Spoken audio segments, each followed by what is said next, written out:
convoitise, cupidité et la méchanceté, associées à l'ignorance générale et à la méconnaissance des lois sur la succession, engendrent de graves conflits au sein de nombreuses familles.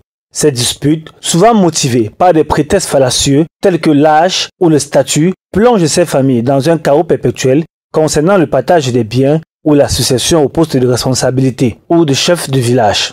La loi de 1977 portant organisation des chefferies traditionnelles au Cameroun avait prévu un mode de succession à la tête de nos chefferies traditionnelles. Il ressort que la succession se fait de père en fils. Le problème de succession persiste et dans certains cas, les jeunes successeurs se trouvent incapables d'assumer les lourdes responsabilités qui les incombent. Il est impératif qu'une chefferie ne reste jamais sans garant afin d'assurer la continuité et la stabilité de la chefferie traditionnelle.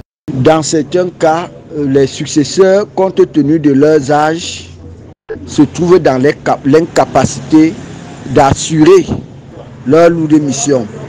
Il est souvent pratiqué beaucoup plus dans des chefferies égalitaires et quelque part également dans des chefferies hiérarchisées, une sorte de gardien.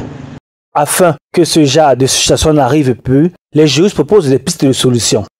C'est pourquoi j'interpelle les pouvoirs publics à donner de la priorité à l'enseignement de nos valeurs culturelles, de nos coutumes, que nous soyons en société hiérarchisée ou égalitaire. De plus, le choix du chef du village ou du chef du quartier en zone urbaine, qui relève souvent de la décision des notables, doit être examiné avec rigueur. Celui qui peut voter pour l'élection d'un responsable doit également être en mesure de se porter candidat.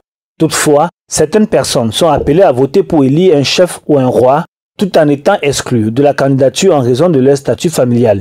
Cela souligne la nécessité de clarifier et de reformer les processus de succession pour éviter les interférences extérieures et garantir que le choix se fasse uniquement au sein des familles régnantes.